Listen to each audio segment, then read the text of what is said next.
எனக்கு என்ன ஒரு சந்தேகம்னா, மைக் எடுக்கிற ஒவ்வொருத்தருமே இங்க இருக்கிறவங்க பேசணும் பேசணும் பேசணும்ட்டு போய் உட்கார்ந்துட்டா யாருதான் பேச போறோம்? சரி, நான் ஒரு 2 நிமிஷம் பேசிட்டு போயிடுறேன்.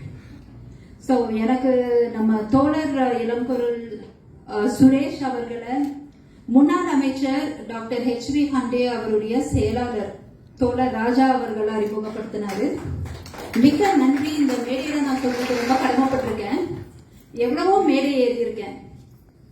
ஒவ்வொரு மேடையிலும் ஒவ்வொரு விழாலையும் ஒவ்வொரு இலக்கு இருக்கும். உயர்ந்த கொள்கைகள் உயர்ந்த நோக்கங்களோட இந்த விழா ஏற்படுத்தி இருக்கீங்க.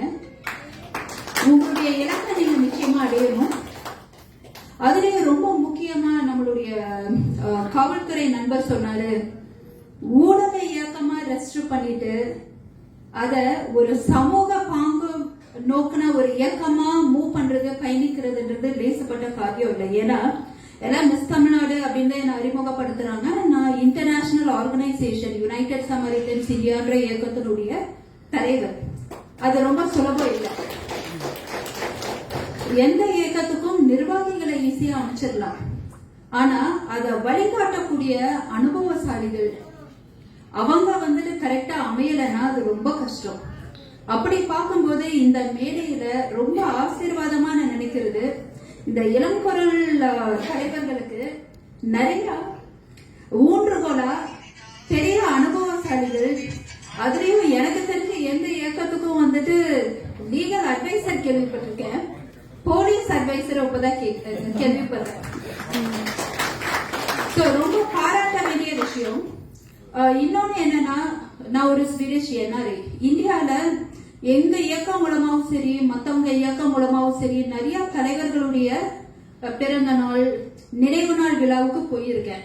என்னுடைய வாழ்க்கையிலேயே முதல் முறையா சுவாமி விவேகானந்தர் ஐயாவுடைய பிறந்த நாளுக்கு நான் வந்திருக்கின்றது இதுவரைக்கும் எனக்கு அந்த வாய்ப்பு கிடைச்சதே இல்லை. அந்த வாய்ப்பை இப்படிப்பட்ட ஒரு மேடை எனக்கு அமைத்து கொடுத்திருக்கு. அதை தவிர்த்து நான் வந்துட்டு ரொம்ப மரியாதைக்கு ரொம்ப உட்பட்ட கடமைப்பட்டிருக்கும் டாக்டர் மேகநாதன் ஐயா அவர்கள். ஏன்னா அவங்க காலேஜ்ல ரொம்ப ரெகுலரா போவேன். நிறைய என்னுடைய சமூக சேவையை பார்த்து அவங்களுடைய மோட்டிவேஷனும் ரொம்ப என்னை ஊக்கப்படுத்தி இருந்த அந்த ஐயாவையும் மேடையில பாக்குறதும், இதுல வந்துட்டு மேடை மாறலாம், விழாவுடைய கொள்கை மாறலாம், பல முகங்கள் பல மேடையில கண்ட முகங்கள். சோ அந்த தொடர்கள் எல்லாத்தையும் திரும்ப இந்த விழா மூலமா சந்திக்கிறதுக்கு எனக்கு ரொம்ப சந்தோஷம். எங்க இயக்கம் அப்துல் கலாம் அவங்களுடைய கொள்கைகளை பின்பற்றும்படியா நாங்க இருந்துட்டு இருக்கோம். அதுக்கே ரொம்ப போராடுறோம். ஒரு தலைவருடைய கொள்கை முறைப்படி வாழ்றது, அவங்க கொள்கையை பரப்புவது, அதாவது நான் சொல்றது பரப்புவது போல் இல்லை, உண்மையாகவே பரப்புவது.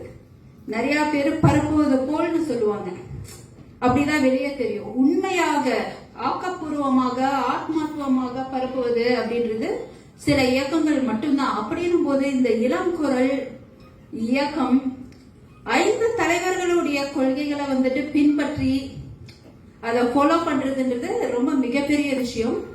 எங்க இயக்கமோட எப்பனாலும் இணைஞ்சு செயல்படலாம் தோழரே. நாங்க உங்களோட துணையில் இருக்கோம். சமூக பணியில் அனைவரும் சேர்ந்து பயணித்து நம்ம சமுதாயத்துக்கு நல்ல ஒரு மாற்றத்தை கொண்டு வரலாம். வாய்ப்புக்கு நன்றி. கண்டிப்பாக நாங்களும் அதற்கு தயாராக இருக்கிறோம்.